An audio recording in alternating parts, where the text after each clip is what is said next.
నమస్కారం అందరికీ. నా పేరు స్మిత అండి. ఎడ్యుటెక్ది ఏది డిజిటల్ కాన్సెప్ట్ ఉందో దాంట్లో స్మార్ట్ బుక్ అంటే ఏదైతే చెప్తామో దాని డెమోన్స్ట్రేషన్ ఒకటి మీకు చెప్పబోతున్నాను. ఇక్కడ నా దగ్గర వచ్చేసి 7th స్టాండర్డ్ది మ్యాథ్స్లోను సైన్స్ బుక్ ఉంది. ఈ స్మార్ట్ బుక్ అనేది ఎట్లా ఉంటుంది, వర్క్ బుక్ లాగాను స్మార్ట్ బుక్ లాగా ఎట్లా వర్క్ అవుతుంది చూద్దాము. ఇటు వచ్చేటప్పటికి ఏమవుతుందంటే స్టార్టింగ్లో వాళ్ళది ఎన్సీఆర్టీ ప్రకారం సిబిఎస్ఈ ప్రకారం ఏదైతే చాప్టర్స్ ఉన్నాయో అన్ని చాప్టర్స్ ఉంటాయి. బుక్ లోపల వచ్చేటప్పటికి ప్రతి ఒక్క చాప్టర్ హెడ్డింగు, ఆ చాప్టర్లో ఒక సబ్ కాన్సెప్ట్ ఉంటుంది, ఇంపార్టెంట్ ఆ కాన్సెప్ట్లో ఉన్న ఇంపార్టెంట్ పాయింట్స్. దాని కిందకు వచ్చేసి ఒక క్యూఆర్ కోడ్ ఉంటుంది. ఈ క్యూఆర్ కోడ్ని స్కాన్ చేసినప్పుడు టీచర్ వచ్చి ఏం చేస్తారంటే ఈ పర్టిక్యులర్ టాపిక్ ఏదైతే ఉందో దాన్ని మీకు క్లియర్గా ఎక్స్ప్లెయిన్ చేస్తారు. సో కాన్సెప్ట్ని ఎక్స్ప్లెయిన్ చేస్తారు విత్ 3D ఎఫెక్ట్. ఈ కాన్సెప్ట్ కింద ఏముంటుంది, ఆ కాన్సెప్ట్ అయితే డిఫరెంట్ క్వశ్చన్స్. అట్లాగే ఇది దాంట్లో ఇంకొక సబ్ కాన్సెప్టు, ఇవన్నీ ఆ కాన్సెప్ట్ కింద మల్టిపుల్ క్వశ్చన్స్.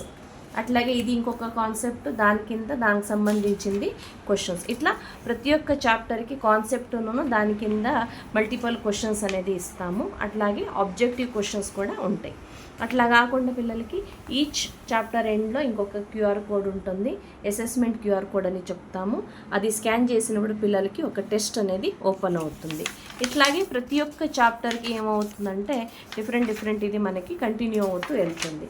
ఇప్పుడు చూడొచ్చు మీరు వాళ్ళ సిలబస్లో ఉండే ఏ చాప్టర్ మనం తీసుకున్నా ఇది అట్లాగే అడిగి కంటిన్యూ అవుతూ ఉంటుంది.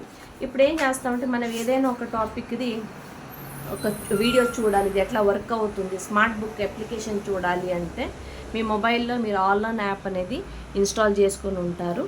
ఆన్లైన్ యాప్లో స్కాన్ అనే బటన్ ఉంది. ఇప్పుడు రస్టింగ్ ఆఫ్ ఐరన్ అనేది టాపిక్ మనకి కావాలి అంటే అక్కడికి వచ్చి స్కాన్ చేస్తాము, మనకి ఎక్స్ప్లెయిన్ చేయటం మొదలు పెడతారు. Now let's try to see rusting of iron as a chemical change. We will always remember that this rusting of iron is going to be irreversible. The utensils that are made up of iron, the cars that have iron. Okay, forward చేస్తాను మీకు అది ఎట్లా explain చేస్తారని చూడటానికి. And it has anhydrous calcium chloride. Well, this anhydrous calcium chloride is a hygroscopic molecule. It means it is vapors which are present in the atmosphere so that there is no water vapor even in the dry air which is coming. So these are the three setups. ఇట్లా Now what do we do? ఇట్లా చాప్టర్ని explain చేస్తారు. మనకు తెలుసు 7th స్టాండర్డ్లో labs ఏమి ఉండవు, practicals ఉండదు. కానీ వాళ్ళకి కాన్సెప్ట్ అర్థం అవ్వాలి అంటే ప్రాక్టికల్గా వాళ్ళకి ఇట్లా రియాక్షన్స్ అన్నీ ఎట్లా జరుగుతాయి అనేది నీట్గా ఎక్స్ప్లెయిన్ చేసి చూపిస్తారు. ఇట్లాగే ప్రతి ఒక్కటి మన టాపిక్ చూస్తాము, క్వశ్చన్ ఆన్సర్స్ చూస్తాము. ఇక్కడ ఏమవుతుంటే ఏ ఒక్క టాపిక్ని మనం తీసుకున్నా చూడొచ్చు. ఇక్కడ నంబర్ ఆఫ్ క్వశ్చన్స్ ఉన్నాయి.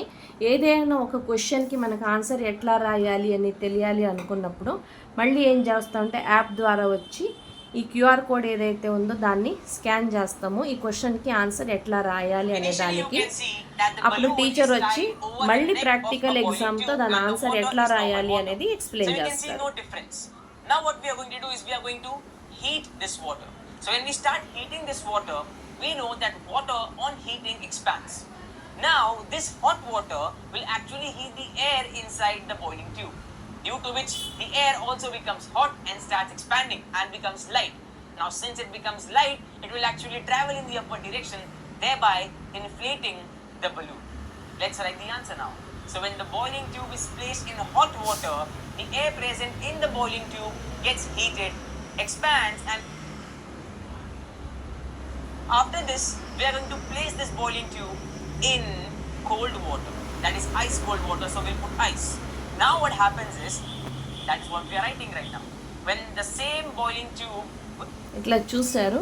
ఇక్కడ ఏమవుతుందంటే అది హాట్ ఎయిర్ అయినప్పుడు ఎక్స్పాండ్ అయ్యి ఈ బెలూన్ ఏదైతే ఉందో ఇది ఎట్లా ఎక్స్పాండ్ అవుతుంది, ఎట్లా తగ్గుతుంది అనేది కూడా క్లియర్గా మనకి ఎక్స్ప్లెయిన్ చేశారు. ఇట్లాగే ప్రతి ఒక్క చాప్టర్ కాన్సెప్ట్ను క్వశ్చన్ ఆన్సర్ది ఎక్స్ప్లెనేషన్ ఉంటుంది. సేమ్ సైన్స్ బుక్ లాగానే మనకి మ్యాథ్స్ బుక్స్ వస్తుంది. మ్యాథ్స్లో 2 బుక్స్ వస్తాయి, వాల్యూమ్ 1 వాల్యూమ్ 2 అని. ఇది వచ్చేసి వాల్యూమ్ 2ది. ఇక్కడ కూడా అంతే, సేమ్ చాప్టర్ దాని కాన్సెప్ట్, ఆ కాన్సెప్ట్ కింద డిఫరెంట్ క్వశ్చన్స్ ఉంటాయి. కింద పిల్లలకి ప్రాక్టీస్ చేసుకోవడానికి ఏం చేస్తామంటే గ్యాప్ కూడా ఇస్తాము. ఈ గ్యాప్లో పిల్లలు క్వశ్చన్ ఆన్సర్స్ ఏదైతే ఉందో దాన్ని వాళ్ళు ప్రాక్టీస్ చేసుకోవచ్చు. ఇప్పుడు ఏదైనా ఒక క్వశ్చన్కి ఇక్కడ కూడా అంతే, ఇక్కడ ఒక క్వశ్చన్ ఉంది, ఈ క్వశ్చన్కి ఆన్సర్ ఏంటి అని తెలియదు మనం చూడాలి అనుకుంటే కనుక ఏం చేయొచ్చు అంటే అగైన్ ఆన్లైన్ యాప్ని ఓపెన్ చేస్తాము. స్కాన్లోకి వచ్చేసి ఈ క్యూఆర్ కోడ్ ఏదైతే ఉందో దాన్ని స్కాన్ చేస్తాము. దాన్ని స్కాన్ చేసినప్పుడు ఏమవుతుందంటే టీచర్ వచ్చి మళ్ళీ ఆ క్వశ్చన్ ఏదైతే ఉందో దాన్ని ఎక్స్ప్లెయిన్ చేస్తారు. Find the circumference of the inner and the outer circles shown in the adjoining figure. As you observe this figure, there are two circles. One is the outer one and the other one is the inner circle. Now we need to calculate the circumferences of both the circles. So let us first start with the outer circle. For this outer circle, we denote its radius by capital R, which is nothing but the segment OB as we observe, and its value is 19 meters. So we say that the radius R is 19 meters. Now to calculate the circumference of this outer circle, tell me what is the formula? Yes, it is 2 pi R. So ఇట్లా ఈ క్వశ్చన్కి answer ఏముందో direct dictate చేయరు, మనకి concept నుంచి formula దగ్గర నుంచి question ఆన్సర్స్ని explain చేస్తూ వెళ్తారు. ఇట్లా చూసారు కదా, ప్రతి ఒక్క చాప్టర్ మీద మల్టిపుల్ క్వశ్చన్స్ ఉంటాయి. నేను చెప్పినట్టు ప్రతి చాప్టర్ ఎండ్లో అసెస్మెంట్ ఉంటుంది. ఇది కూడా అంతే. మనం యాప్ ద్వారా ఈ క్యూఆర్ కోడ్ని ఎప్పుడైతే స్కాన్ చేస్తామో మనకు ఒక ఇంటెలిజెంట్ టెస్ట్ అనేది యాప్లో ఓపెన్ అవుతుంది.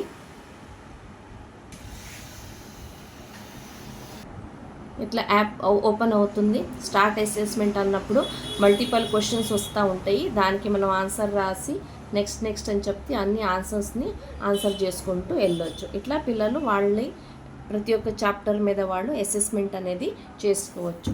ఇట్లాగే ఈ స్మార్ట్ బుక్ ద్వారా పిల్లలు రివిజన్స్ కానీ స్టడీ చేయటం కానీ చాలా ఈజీగా డిజిటల్ టెక్నాలజీ ద్వారా చేసుకోవచ్చు. Thank you very much.